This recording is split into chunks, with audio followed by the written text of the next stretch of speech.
Quedamos en esta diapositiva la realidad nacional. El uso de ventilador no invasivo. Profe, No, no he antes que compartido. empiece, No he ok, compartido. Ya. Clásica de segundo módulo.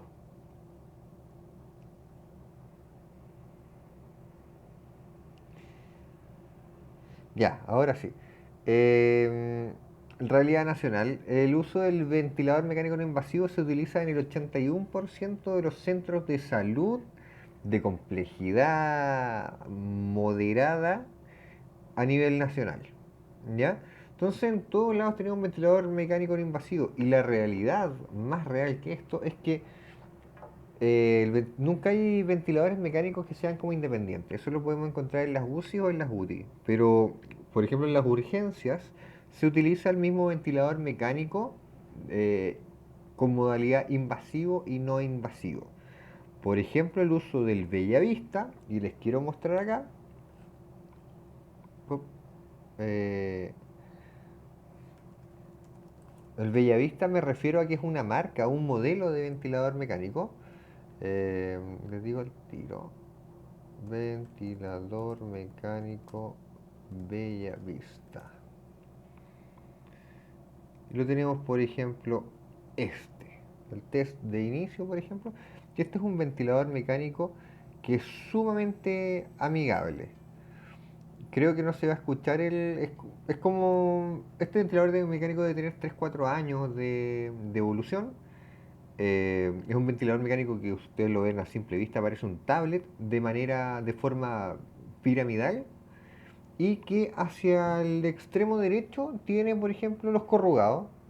Tiene este ovni, que ovni me refiero como objeto volador no identificado, la forma que tiene, que sería un filtro viral, que viene después los corrugados, y en el extremo del corrugado debiese ir conectado a otro filtro, que sería un filtro bacteriano, y puede ir después conectado inmediatamente hacia el ventilador mecánico, o sea, hacia el tubo endotraqueal.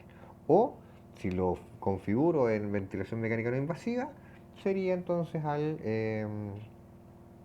la interfaz. ¿Ya? Vamos a bajar acá un poquito distintos modelos de ventiladores mecánicos y por ejemplo acá tenemos, vamos a utilizar este video, me interesa más. Ya, acá está presentando el ventilador mecánico y las modalidades que en un inicio tiene, ¿ya? Entonces acá tenemos, por ejemplo, la pantalla de un ventilador mecánico que es relativamente nuevo, ¿ya? ¿Qué características tiene este? Si se fijan acá, sale la marca que es Bellavista, el Bellavista que es de IMT Medical. Tenemos una interfaz que es súper amigable.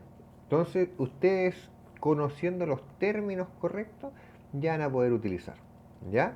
Lo que tiene un poquito más de complejidad, que ni siquiera es complejidad, es sentido común, es la conexión al lado derecho que uno pone el sensor de flujo, que pone los corrugados, entre otras cositas.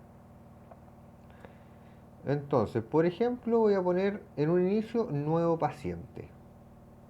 ¿Ya? El ventilador, ¿ustedes escuchan el video? Creo que no, ¿cierto? Si me puede responder alguien. Ya, no es problema, yo se lo voy a ir redactando. En un inicio yo pongo nuevo paciente, porque el paciente es nuevo, ¿cierto? No quiero continuar la ventilación mecánica. Eso podríamos utilizarlo, por ejemplo, en un paciente que se extubó, dejamos el ventilador mecánico acá al ladito. En caso de que haya que reintubarlo, pum, se intuba, pum, se pone play de nuevo, ¿ya? Entonces, acá lo primero que se elige es si el paciente va a ser un adulto, un paciente pediátrico o un paciente neonatal. ¿Ya? En este caso, paciente adulto, vamos a setear la talla, hombre, mujer y su altura. ¿Por qué me interesa saber la altura del paciente? Porque en base a la altura el ventilador mecánico va a calcular el peso ideal que debiese tener este individuo y como nosotros sabemos el peso ideal se relaciona al tamaño y a los volúmenes pulmonares que debiese tener un individuo. Entonces, por ejemplo, le puso hombre, totalmente patriarcal el hombre, y le pone 1,70 m. ¿Ya? A aceptar. Listo, ya tenemos. Ya, aunque les sorprenda a ustedes, ya tenemos por lo menos el 40 al 30% del camino ya realizado. Súper amigable, súper claro, bacán. Cuando me enseñaron esto en la universidad, no existía YouTube o no pegaba mucho YouTube o no tenía una finalidad muy educativa YouTube.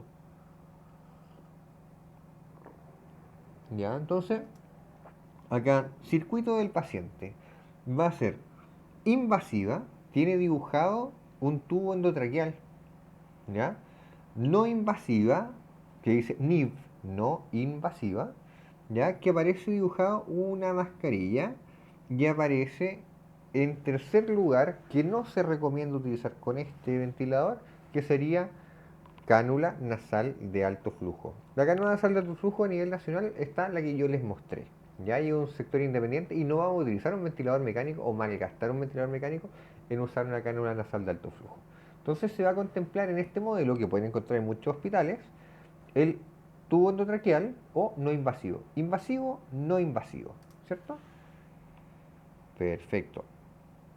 Ya, ahí le puso, por ejemplo, no invasivo y cambian algunos interfaces, cambian algunos ajustes. Si le pongo invasivo,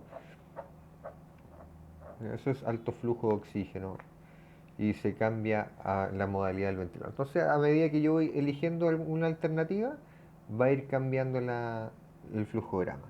Si se fijan, apretó invasivo con tubo endotraqueal y aparece acá abajo el circuito del corrugado. Hacia acá donde está la E debiese estar el ventilador mecánico, ¿cierto?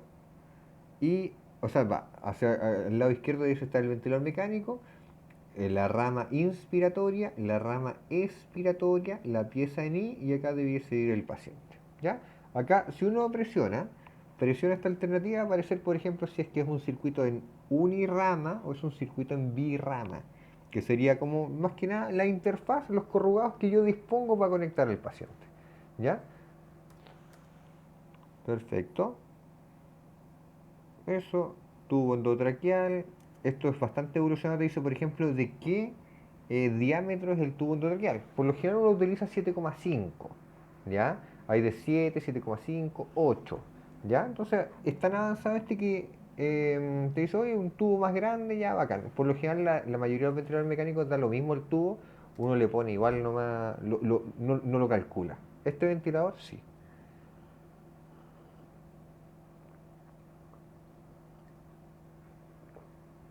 Ya, ahí está. Son algunas situaciones que él está midiendo que no son importantes en esta situación. ¿Ya? Ahora, lo que nos interesa ver ahora es el tipo de corrugado, ¿cierto? Que les mencioné, bastante avanzado por lo demás. Ahí está hablando de circuito monorama o unirama o circuito birama o doble rama. ¿Ya? Bla, bla, bla. Seguimos. Y ahora nos dice comprobación del circuito. Por ejemplo, acá tenemos los modos ventilatorios que está seleccionando el individuo, que son, por ejemplo, volumen control, que es el que más me interesa que ustedes manejen, presión control, presión de soporte ventilatorio, entre otros, ¿ya? Pero nosotros nos vamos a centrar en volumen control, que es la etapa inicial donde el paciente está sedado, se intuba, se conecta al ventilador mecánico y yo, con el uso del ventilador mecánico, voy a elegir los volúmenes pulmonares que que que va a estar usando el paciente, ¿ya? Los volúmenes pulmonares. Así yo aseguro que el pulmón se va a inflar de tanto hasta tanto, va a recibir tanta oxigenación y va a respirar tantas veces por minuto, ¿ya? Más que claro, imposible. Esto es lo que me interesa que manejen ustedes, ¿ya? Ahí tiene distintas modalidades ventilatorias. Ahí lo dejó en presión control, ¿ya?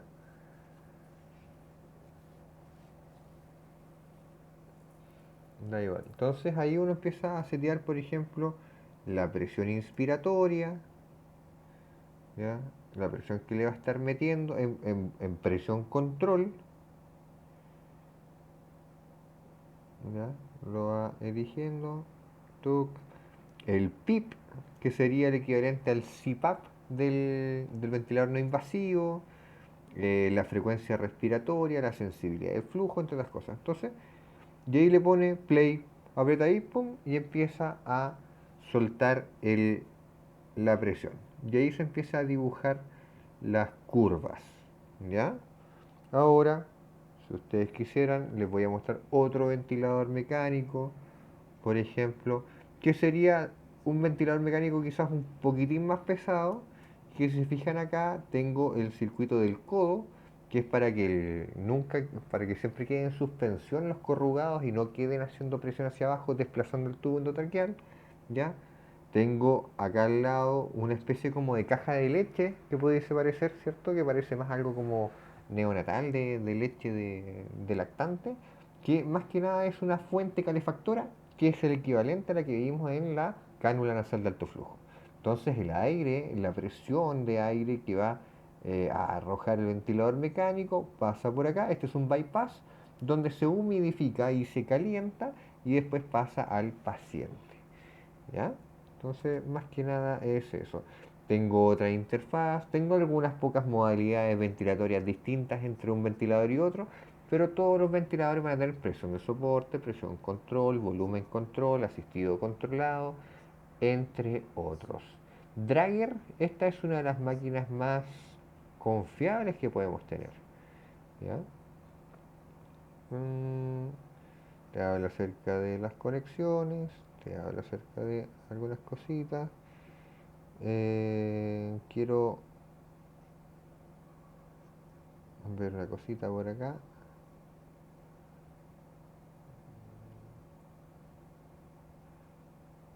Estamos casi.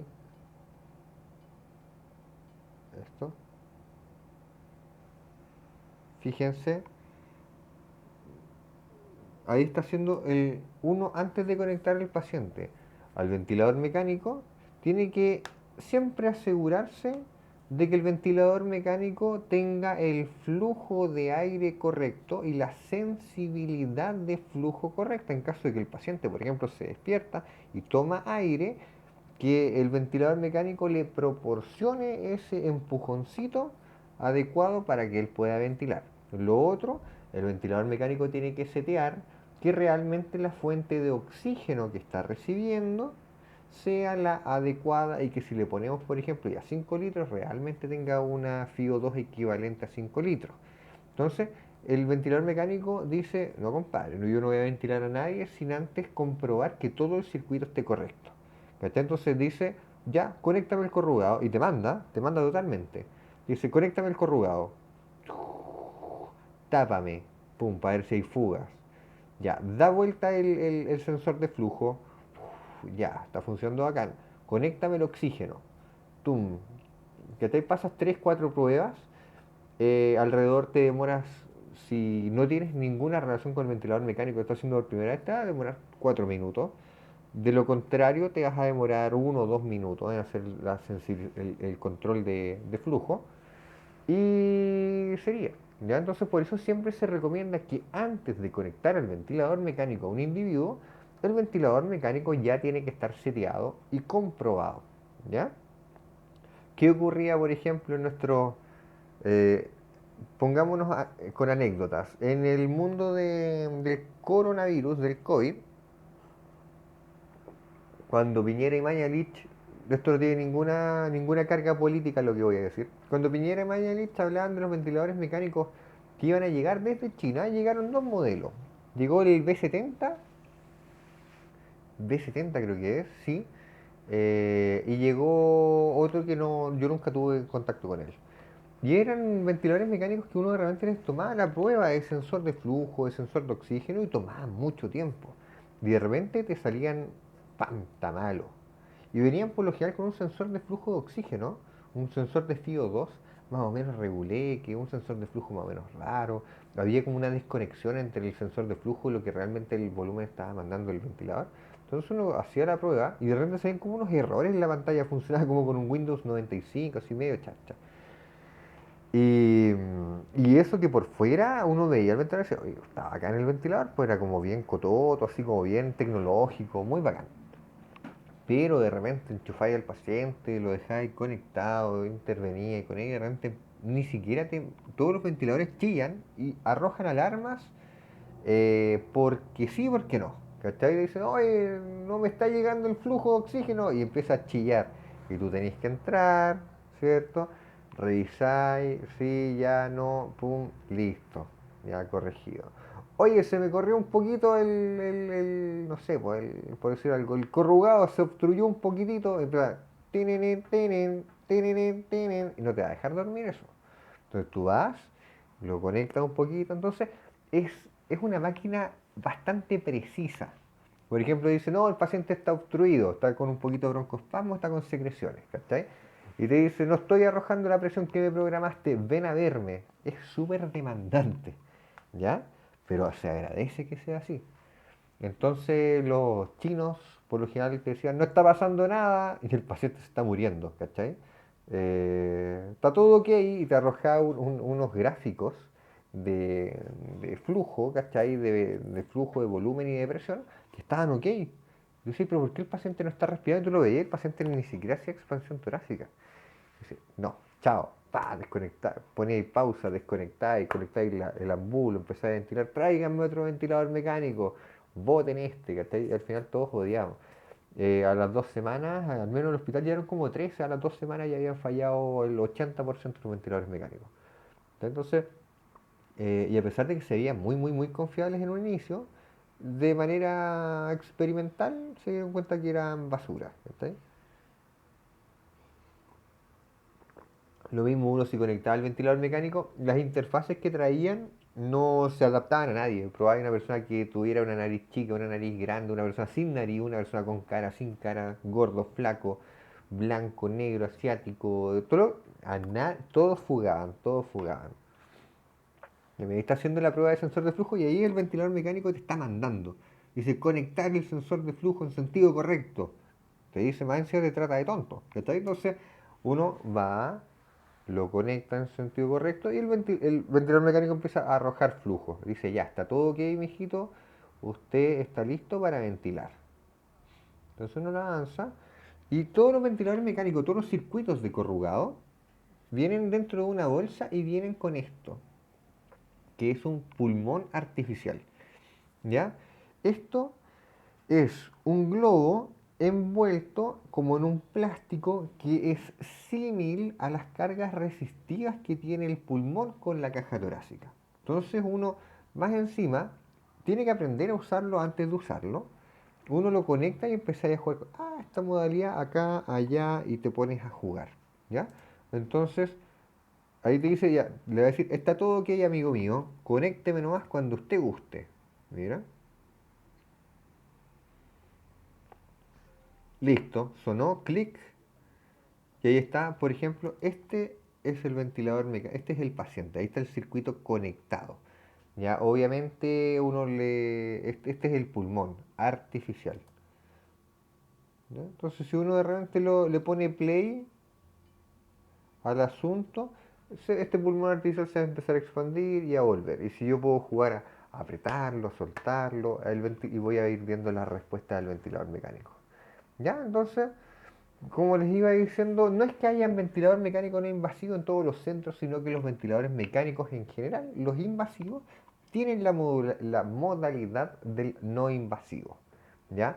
Me fui obviamente al chancho por las ramas como siempre, pero creo que dejé un poquito claro cómo se programa un ventilador no invasivo a invasivo y siempre en la primera uno pone nuevo paciente y la primera opción que te dice, antes de si eres hombre, mujer, flaco, gordo o tus características, te va a decir, ¿quieres hacer ventilación mecánica invasiva o quieres hacer ventilación mecánica no invasiva? ¿Ya? Entonces, tú dices, ¿qué quiero hacer? Tienes que tener la película clara.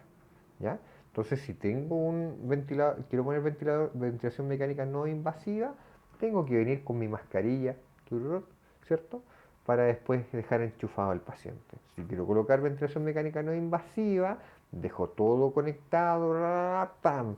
Y a la vez empiezo a junto con el médico, con el enfermero, el laringoscopio para la intubación, junto a otros tubos endotraqueales en caso de que uno falle, el cafómetro, unos guantes limpios, son unos guantes de procedimiento, unos guantes estériles si es que es necesario, sondas de aspiración si es que lo tengo que aspirar en el momento, si es que está medio complicado, un montón de cosas, ¿ya?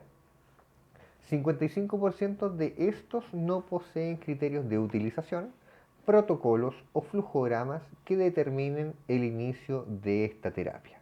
Es bastante común que de repente, acá, como yo les había comentado, el con más expertise se debe hacer cargo de la intubación, de la conexión a la ventilación mecánica y del traslado y todas estas cosas, ¿ya? Pero en realidad nacional, uno de repente si te toca intubar en medicina, ¿ya? Lo vas a tener que hacer nomás, pues, aunque no tengas máxima expertise. Por lo general, el que está a la cabeza del paciente va mandando. Entonces, que en este caso hace el médico porque él es quien intuba. Entonces él va mandando, ya, revisar tal cosa, intubar acá, tal cuestión, nada, nada, nada, listo. Pero si el paciente, o sea, si el médico, por ese motivo tiene menos expertise que uno tiene que tomar la iniciativa. Es poco común, pero yo en poco tiempo de trabajar en hospital, me tocó en varias ocasiones ser la cabeza de la intubación y la verdad es que no es complejo, para nada, es un procedimiento que se hace todos los días en los hospitales, pero uno ya cuando te toca guiar, uno con voz de mando es suficiente. No son muchos los pasos, ponerle un tubo dentro de la tráquea, inflarlo y conectarlo al ventilador mecánico, nada más. Lo importante, sí, es que hay una buena coordinación con el enfermero y uno puede decirle, doctor o enfermero, el paciente está mal sedado, porque mire el ventilador mecánico. Entonces, si no lo sedamos bien, va a haber un conflicto hemodinámico y un conflicto ventilatorio, y además que el paciente va a estar batallando con el ventilador y se va a hacer daño, ¿ya? Y es común que después de una intubación, cuando las cosas no funcionan de manera adecuada o de repente como efecto adverso a los mismos medicamentos, el paciente se hipotense o se hipertense. Entonces, la confabulación del equipo de salud, que esto principalmente es más del enfermero y del médico, tienen que tener una buena confianza, una buena conversación acerca de, ya, vamos a hipotensarlo, vamos a bajar la presión, vamos a subir la presión. Entonces es importante, ¿ya? La mortalidad asociada al uso de BNI, el ventilador mecánico no invasivo, es de menos del 10%. La tasa de fracaso con posterior intubación a ventilador mecánico es de un 30% cuando se ocupa en situaciones adecuadas, ¿ya? El paciente viene con una época exacerbado, le puse BNI, el profesor me dijo que no iba a fallar. No, sí puede fallar, ¿ya? Hay situaciones patológicas que nosotros procedimos bien, el médico procedió bien, todo un procedimiento excelente, pero cada paciente es un universo y como universo tiene cada uno sus reglas, su funcionamiento, sus tiempos de descanso, de recuperación, de regeneración, de todo, ¿ya? Entonces, oye, pero ¿qué hicimos? Y todo se toma en la cabeza, ¿qué hicimos mal? No hicimos nada mal. Oye, hay situaciones que se escapan de las manos de uno, ¿ya? Si todo está todo cubierto, igual se te pueden escapar situaciones. Entonces, pensemos que en un 30% de 10 pacientes, 3 pacientes que le pusimos ventilación mecánica no invasiva en la situación adecuada, puede que caigan a una posterior intubación. Entonces uno ve los gases ahí que no están mejorando tanto, ya.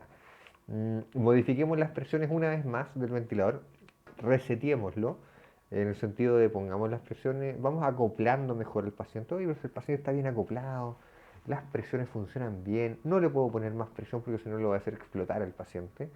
Eh, Chuta, ¿qué más hacemos? ¿Qué más hacemos? Intubémoslo, ¿ya? No queda otra alternativa. Entonces, eso.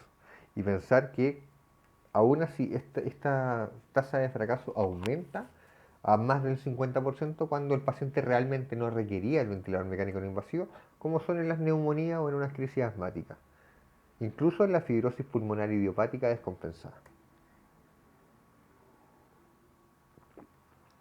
Consideraciones del ventilador mecánico no invasivo. Punto uno, tener la vía aérea permeable. ¿Ya? Si tengo un paciente que ingresa por una insuficiencia respiratoria aguda, grave y súbita debido a, por ejemplo, un shock anafiláctico porque el paciente era alérgico a los frutos secos y llegó alguien y le dio una tarta o un dulce con frutos secos y nadie se dijo que eran alérgicos y el paciente empieza, se le cierra la vía aérea, entonces si yo pongo un BNI no va a pasar aire porque la vía aérea está cerrada, las cuerdas vocales están cerraditas, laringoespasmo por ejemplo. Si tengo un paciente que se ahogó porque le dijeron que todas las mañanas hay que comerse un diente de ajo, una cabecita de ajo, por ejemplo, y se le pasó por la vía aérea, oh, insuficiencia respiratoria aguda, grave y súbita, póngale BNI, no va a lograr nada, pues lógico, ¿cierto? Porque no pasa aire. Ahora, puede que ese agito, nunca va a ocurrir esta situación, es una exageración, una hipérbole lo que estoy diciendo, pero si le pongo BNI, ¡pah!, la cuestión va a pasar para adentro, va a pasar la vía aérea y listo, a lo mismo. ¿Ya? Después habrá que extraerlo, chao. Pero, para que se entienda, tiene que estar permeable. Tengo un paciente que sufrió un trauma importante y tiene la vía aérea comprometida con mucha sangre y secreciones sanguinolentas, el BNI nuevamente no va a tener pito que tocar. Entonces lo correcto en esta situación sería al paciente sedarlo, aspirarlo, ventilarlo con una bolsa y apenas se pueda, pum, intubarlo. ¿Ya? Y creo que se entiende la situación. ¿Ya? Eh, Situación hemodinámica estable. Si el paciente está inestable hemodinámicamente, está ultra hipotenso, el uso del BNI va a potenciar esta hipotensión o va a potenciar esta hemodinámica inestable, porque ya mencionamos que el uso del BNI enlentece el funcionamiento cardíaco, enlentece el retorno venoso.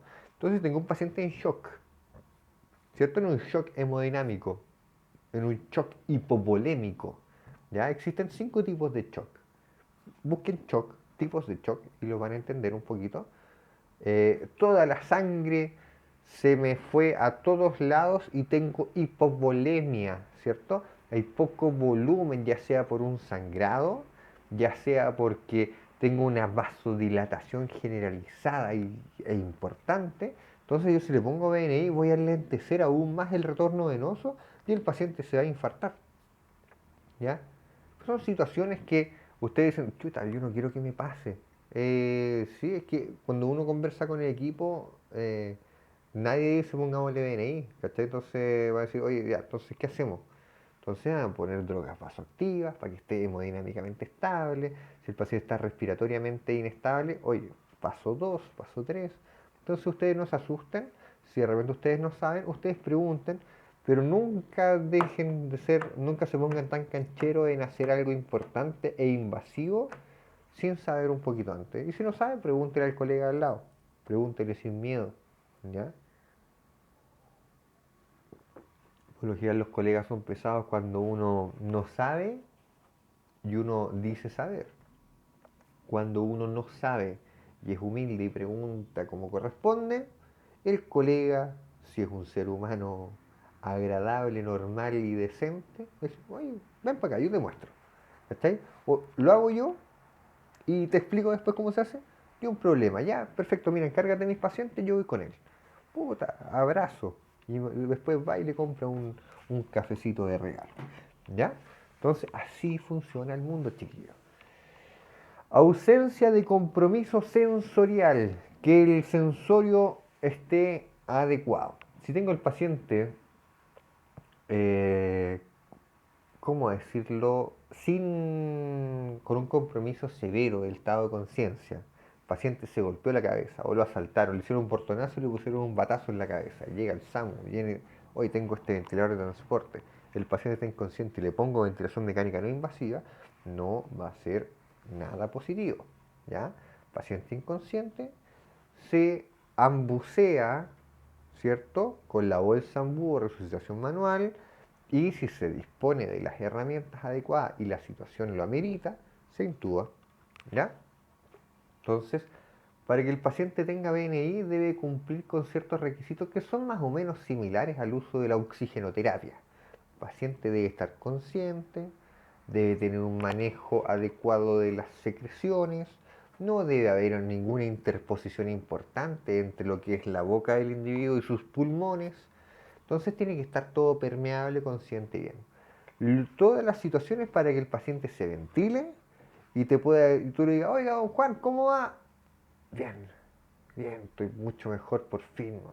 Y después tú vas, revisas los exámenes, la gasometría, los signos vitales, todo, y dices, oye, realmente anda bien, bacán. Y todos se dan un high five, ¿ya?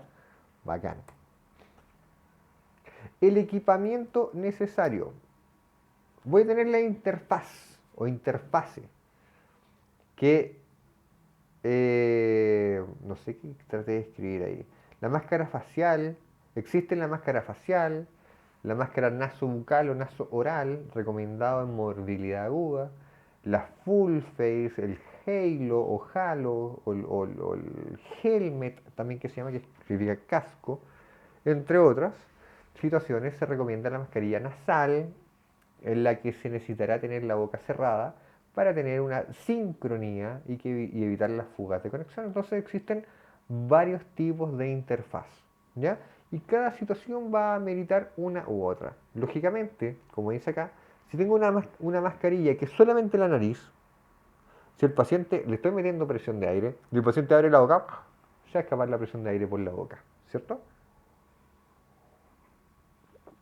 Por eso en los hospitales o en las clínicas se recomienda más naso oral o full face. La máscara nasal es la más utilizada y la más tolerada. La mascarilla nasal, cresta.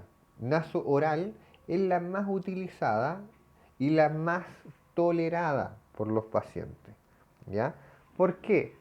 Porque el paciente, si bien le va a costar un poco hablar, eh, le va a costar un poco hablar o se va a sentir un poquito incómodo, eh, el paciente al menos tiene los ojos descubiertos, tiene como un buen análisis del entorno, tiene una buena función auditiva también.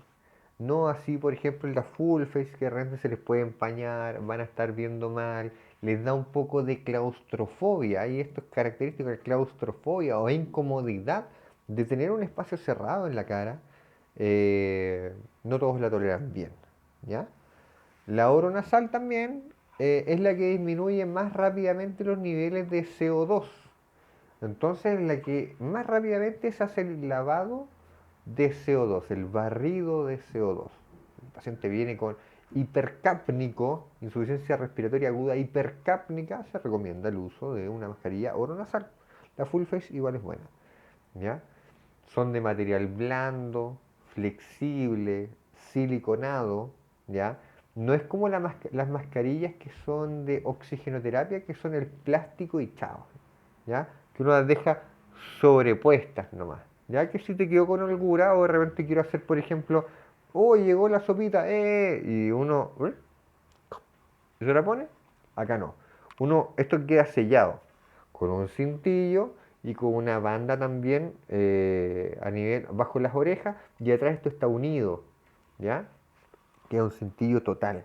Entonces, si uno llega erróneamente, ya le vamos a sacar la mascarilla y le hace así, usted le va a sacar la cara al paciente, ¿ya? Le va a sacar la nariz así hacia arriba. Por eso esto viene con unos broches. Uno le saca el broche, ¡pop! Y la puede sacar. ¡Pum! ¡Pum! Y la aprieta. Y queda apretado. Y viene también con una correíta con velcro que uno, ¡oh! ¡Pah! Y la deja firme. Firme al límite en el cual idealmente es no romperle tanto la piel, pero si un paciente se mantiene en un periodo regular o prolongado de uso de una de estas mascarillas, de estas interfaces, el paciente va a tener algún tipo de ulceración en la piel, idealmente, o sea, idealmente, lo más común en el puente nasal, ¿ya? Entonces es importante que este paciente, si lo va a tener un periodo moderado o, por ejemplo, cada 2 3 horas, pasar, sacarle el broche, secarle o ponerle alguna crema o algún tipo de hidrocoloide que quite un poquito la presión de la zona y lo pongo de nuevo, ¿ya? Entonces es muy común, como queda tan apretado, la ulceración de la piel. Estas, como les decía, vienen con una silicona alrededor, cosa de quedar como un sopapo, ahora hace presión. Ahí. Si yo le apago el ventilador mecánico, no invasivo, esto tiene un puerto expiratorio y un puerto inspiratorio, que puede ser uni o birrama, ¿ya? Si el paciente se pone a respirar por ahí, se va a sentir un poco más ahogado, ¿ya? Porque es un tubo por el cual respira. Entonces se apaga, ¡pum!, se desconecta, ¿ya? Acá tenemos una mascarilla que lógicamente es un full face. Y ahí el paciente está siendo o aspirado o se le está dando un poco de alimento o lo que sea, ¿cierto? Pero tiene un puerto de interconexión. Ahora, si yo a este paciente quisiera broncodilatarlo, yo tengo dos opciones. La opción menos recomendada es quitarle este broche, por ejemplo, lo desconecto y lo empiezo a pufear y lo vuelvo a conectar. Eso va a generar una alta asincronía entre el paciente y el ventilador. Estar generando intermitencia entre los periodos de ventilación. Entonces, ¿qué se recomienda? Existen unos Hudson, que se llaman Hudson, eh, que se conectan en la interfaz entre el corrugado y la interfaz, que es como un puerto con un tubito donde se le enchufa el tema de la nebulización y se nebuliza por ahí. Existen otros que tienen un puerto de conexión para el inhalador de dosis media, entonces se empieza a broncodilatar por ahí.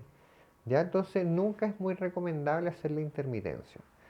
Si usted se fija, tengo el corrugado, tengo acá este cablecito es un puerto para la conexión con el oxígeno, entonces acá está llegando presión positiva y oxígeno. Esto después se cierra porque tiene que quedar completamente cerrado.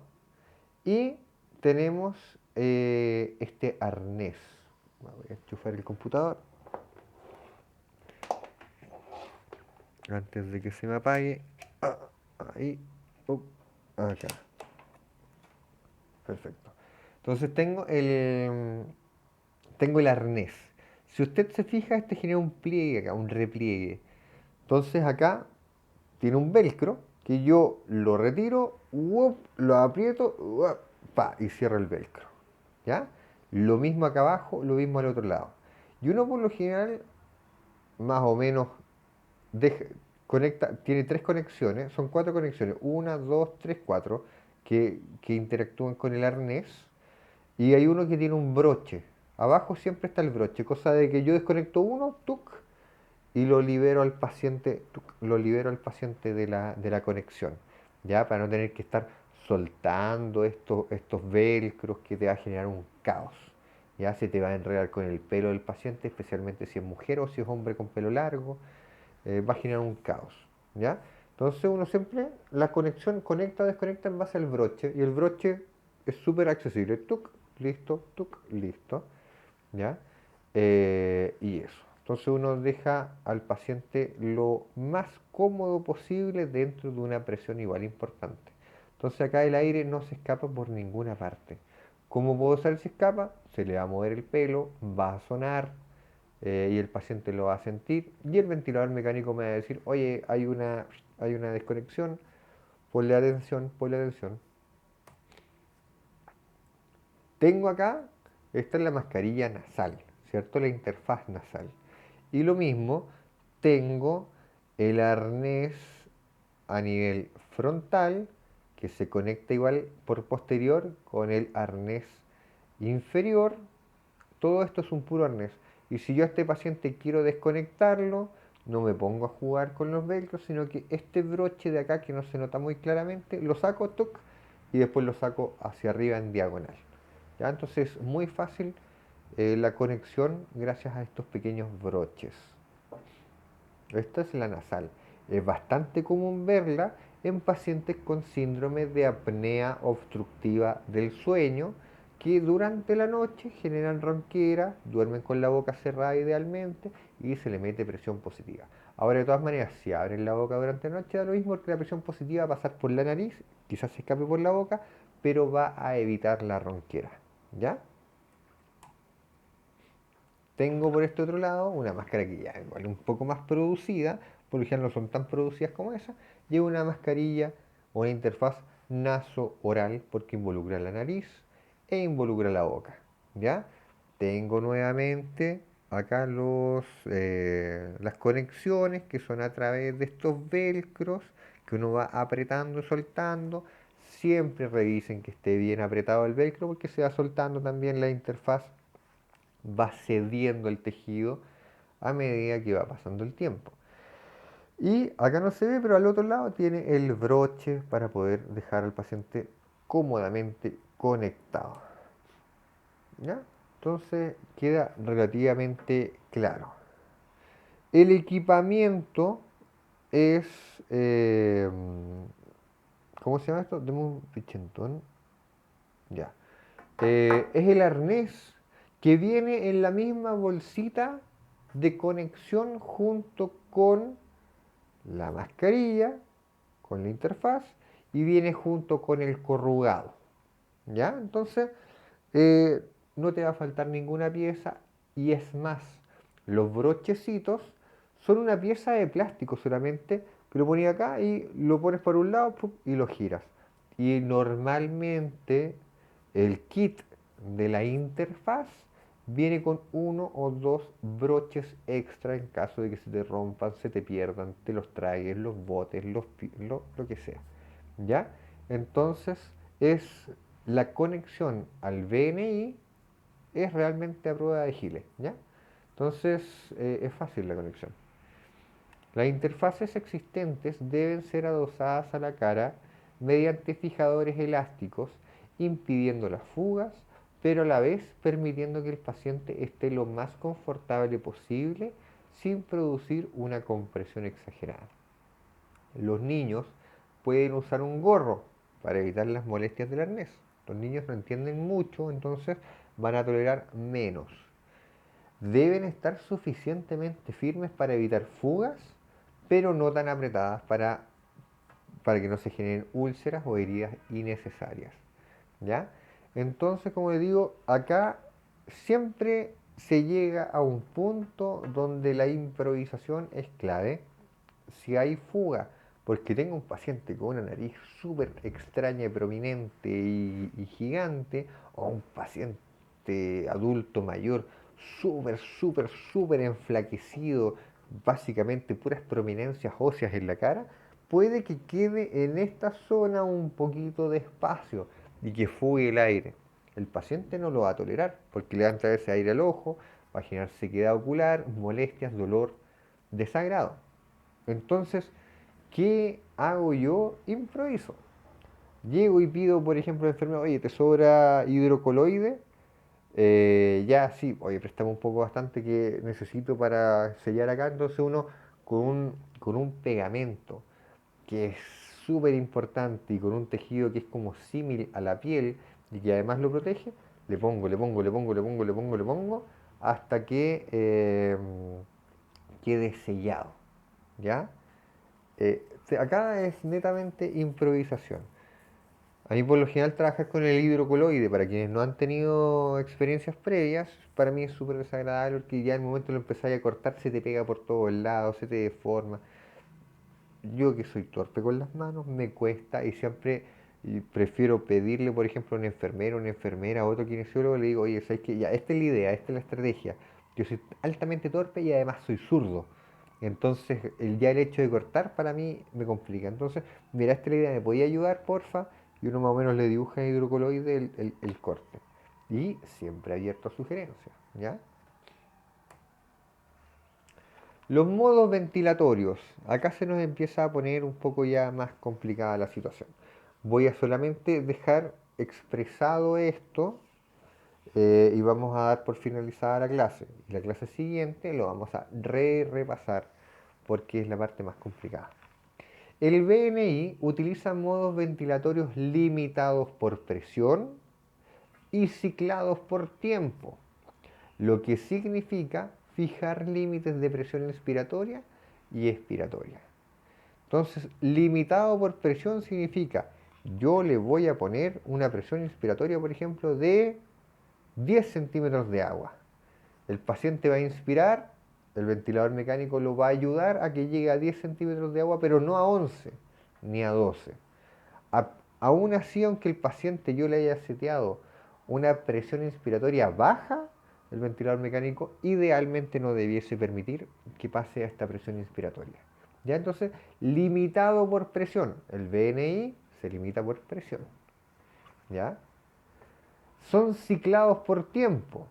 Si yo, por ejemplo, le pongo que la inspiración va a durar X segundos y va a respirar X veces en un minuto, entonces la inspiración va a durar tanto. Ya el soporte ventilatorio va a durar tanto.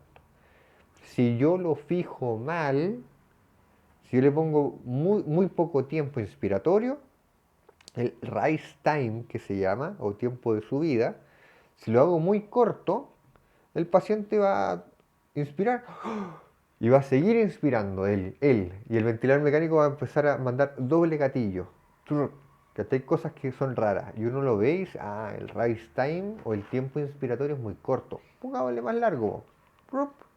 Listo, se solucionó. Entonces se cicla por tiempo. Y al ser ciclado por tiempo, si de repente encuentro una sincronía importante, ya, es porque yo lo ciclé mal en tiempo y puse muy poco tiempo inspiratorio. ¿Ya? Eso.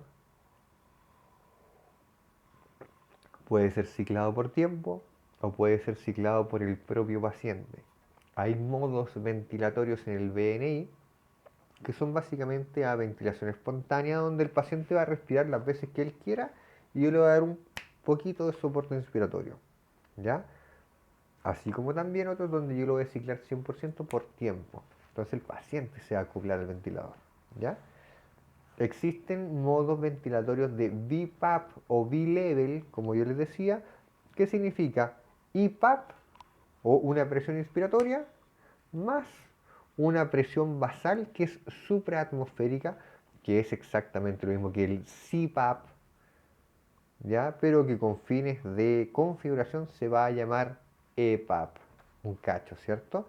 ¿Ya? Entonces vamos a hablar nosotros con fines didácticos de que existe el CPAP, por un lado, modo ventilatorio A, CPAP, modo ventilatorio B va a ser CPAP más una presión inspiratoria de soporte. ¿Ya? Los BNI en general son transportables, aquellos BNI que son solo BNI. Los otros ventiladores mecánicos que tienen modalidad de BNI van a ser menos transportables, pero aún así lo son, porque vienen en un atril con ruedas. ¿Ya? Funcionan conectados a una corriente eléctrica, pero además tienen en su gran mayoría, por no decir así todos, tienen una batería interna que idealmente debiese durar entre 4 a 6 horas. Se corta, por ejemplo, oye, el paciente hay que derivarlo del hospital de Chimbarongo hasta el hospital de Rancagua, por decir algo. No sé si están cerca, no tengo idea.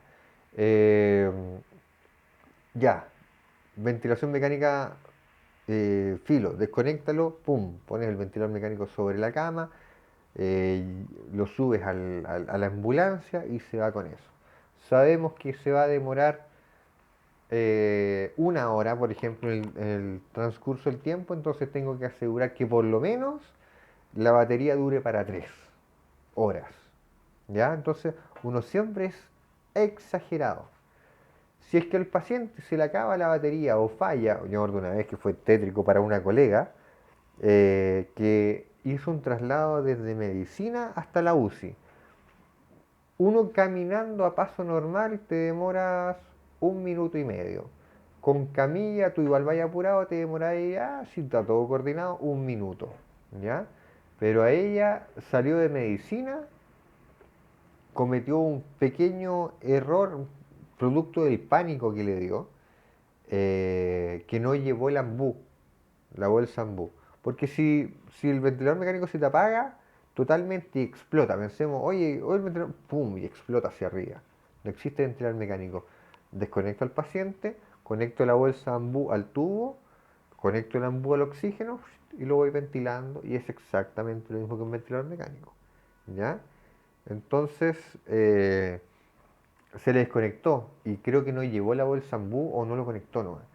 Y se mandó un curso con pánico junto con enfermero y TENS, donde con el pánico iban chocando con la camilla por todos lados, le costaba entrar, se demoraban en la entrada de la UCI, la entrada de la UCI era pésima en el hospital, ¿cachai? Entonces tienen que entrar, hacer un giro, el paciente llegó saturando 30%, ¿ya? El paciente podría perfectamente haber entrado en paro y morir, ¿ya? Pero porque la divinidad realmente es grande o alguien la estaba protegiendo, no pasó nada. Pero obviamente pintaron los monos, porque en los hospitales todos pintan los monos por todo. Ahora, esa es una situación para pintar los monos. Pero, pero así importante es que de repente todos los planetas se alinean en tu contra y algo malo va a pasar. Entonces, ¿qué se recomienda? Si yo voy a hacer un traslado, o no, más que eso, yo tengo al paciente conectado al ventilador mecánico, el ventilador mecánico está enchufado, lo tengo conectado a una fuente de oxígeno interminable, a una red, y aún así, yo a los pies de la cama o en el atril dejo colgado una bolsa de bambú. Porque si todos los planetas se alinean en mi contra, al menos hay algo que no me va a fallar y es la bolsa de bambú. Entonces, pum, desconecto todo, conecto al paciente y con oxígeno lo voy ventilando. ¿Ya? Recuerden siempre eso. Ventilador mecánico está conectado, perfecto. El ambú tiene que estar al lado. O al menos tiene que haber un ambú en la sala. El paciente se va a transportar, se va con un ambú. Ya el paciente lo vamos a hacer cambio de cama, porque ya llegamos a la UCI, el ambú tiene que estar al lado. ¿Ya? Ser exagerado en estos casos es algo bueno. Entonces tengo el modo CPAP, Continuous Positive Airway Pressure. Continuous, me faltó una U ahí. ¿Ya? Entonces esta es una presión subatmosférica que es positiva en la vía aérea. Entonces el paciente ya no va a estar inspirando de cero, por decir algo, de 0 a 100, sino que ahora va a tener previamente una presión positiva en la vía aérea. Entonces ya no va a estar en cero, sino que va a estar en 20, por ejemplo, de 20 a 100.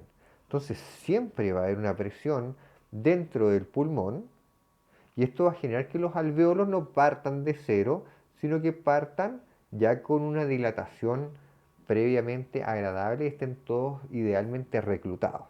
¿Ya? Porque nosotros sabemos que si tengo un alvéolo plano, o muchos, una gran cantidad de alvéolos planos, planos, para que tome aire, recién ahí se abre. Entonces acá ya los tengo reclutados.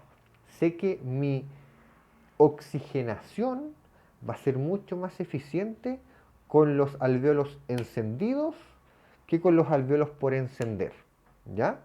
Entonces el CPAP mantiene mis alvéolos en modo on, encendidos, en la gran mayoría. Y a medida que más CPAP pongo, ¿ya? Más se van a ir reclutando. Ahora vámonos a la parte desagradable. ¿Qué dice la evidencia científica? Me pongo a revisar medicina intensiva, ¿cachai? La revista de Intensive Care, ¿cachai? Respiratory Intensive Care, las cuestiones que sean.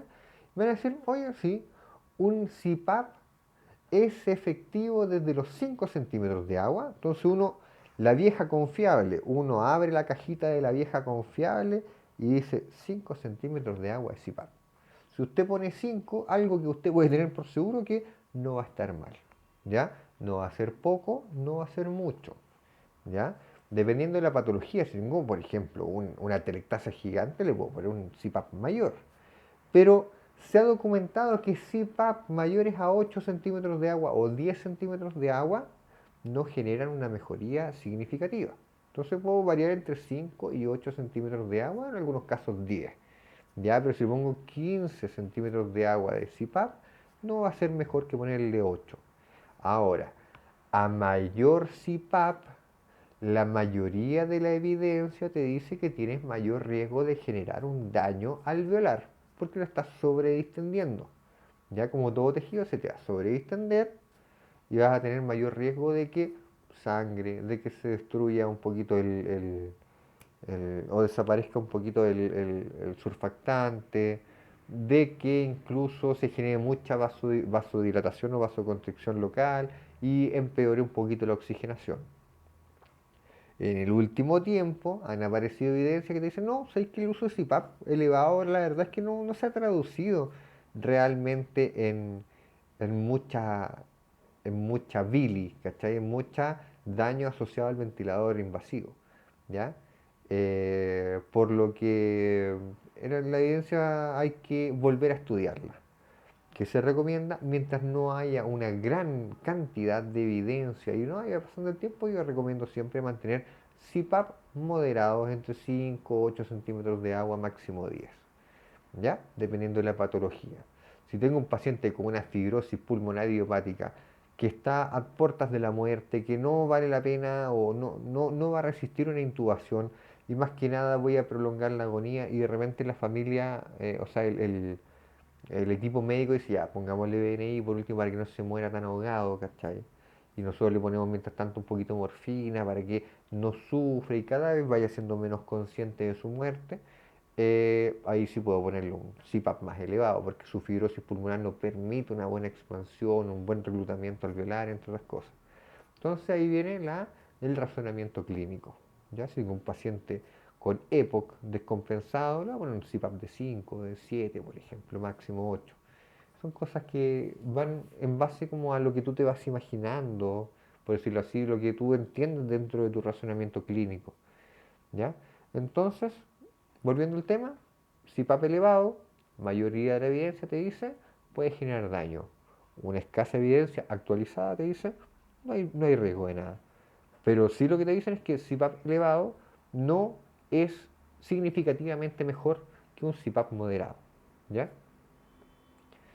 CPAP es la modalidad más sencilla y por lo general, más que por lo general, me voy a tirar a los leones y voy a decir, en todos los modos ventilatorios a nivel nacional se pone un CPAP de mínimo 5, ¿ya? Sea invasivo o sea no invasivo, uno siempre le pone un CPAP de mínimo 5, ¿ya? Para mantener los alvéolos previamente reclutados y mejorar su oxigenación. En ventilación mecánica no invasiva, donde tenemos la modalidad BiPAP, que es el CPAP más una presión inspiratoria, o que tenemos la modalidad de CPAP solo, se ha estudiado que la verdad es entre un modo y el otro es indiferente, ¿ya? El paciente si tiene que mejorar va a mejorar, o si tiene que empeorar va a empeorar igual, ¿ya? Pero siempre el paciente de manera no objetivable gasométricamente ni nada de ese tipo, el paciente siente mejoría cuando uno le pone el CPAP más una presión inspiratoria y se logra acoplar a esto, ¿ya? Entonces uno revisa la evidencia y dice, da lo mismo. Uno de repente prueba, si el paciente no se acopla, probamos con el CPAP solo, si anda mejor, bacán, ¿ya? Es la modalidad más sencilla, se mantiene una presión positiva continua durante todo el ciclo respiratorio mediante un flujo continuo o una válvula de presión, permitiendo la respiración espontánea del paciente. El paciente respira, ¿ya? Uno le mete solamente la presión. El individuo determina la frecuencia respiratoria y el volumen corriente depende de su esfuerzo ventilatorio, por lo cual esto es una respiración espontánea con una presión positiva basal. La presión continua del CPAP mantiene la vía aérea abierta, por eso se utiliza en síndrome de apnea obstructiva del sueño, o cuando yo quiero mejorar la capacidad funcional del respiratorio del paciente, o mantener los alvéolos encendidos. Reclutados es el término correcto, pero yo creo que encendidos se entiende más como de una finalidad más educativa. ¿Ya? Disminuye el colapso alveolar, permite que el alveolo se mantenga previamente distendido. ¿Cuánto? Realmente no es tan objetivable, pero sí sabemos que los mantiene en modo on. Aumenta la capacidad residual funcional, mejorando las propiedades mecánicas del pulmón al desplazar la ventilación hacia una zona más favorable dentro de la curva presión-volumen, lo que produce reclutamiento alveolar, disminuye el trabajo respiratorio y mejora el intercambio gaseoso. O sea que apunta a todo lo positivo que yo quiero, ¿cierto? Y tenemos, por ejemplo, un paciente conectado a un ventilador mecánico no invasivo como figura acá en la foto, una máscara naso-oral, porque involucra la nariz y la boca, viene el corrugado, y tengo una presión que está constantemente positiva dentro de los parámetros que yo sería. O sea que si lo programo, le pongo una hora de ventilación mecánica no invasiva y le pongo solo CPAP de 5 centímetros de agua, durante una hora ininterrumpida va a estar pasando 5 centímetros de agua por acá. Si usted se fija, si acá hay un previo colapso de la vía aérea, esto lo va a dilatar, ¿ya? Entonces, no, si la ronquera, el ronquido se genera en esta zona porque baja la musculatura, porque está hipotónica o que tiene los cornetes hipertrofiados o lo que sea, esto lo va a dilatar constantemente, el paciente va a seguir respirando normalmente, pero no va a roncar. Se recomienda empezar con valores no menores a 5 centímetros de agua. Titulando se refiere a, ya, hasta acá lo dejamos, titulando la presión necesaria en forma rápida, según la respuesta y tolerancia del paciente, con aumento de 2 centímetros de agua. ¿Ya? Hoy anda bien, ya, ponle 7, ponle 8, uno va subiendo. Por ejemplo, siempre salta como de 5 a 8 y de 8 a 10, y sería, y si no, ya se piensa en otra cosa. Presiones mayores a 10 centímetros de agua no son bien toleradas y se recomienda pasar a modo BiPAP, ¿ya? A inspiratorio, presión inspiratoria más el CPAP. Dejémoslo por acá, chiquillos, porque después lo que viene son los modos ventilatorios en totalidad que son complejos y requiero la atención total de ustedes para eso. Mañana, si andamos bien, podemos continuar incluso presencialmente con esto y lo hacemos más sencillo, más agradable.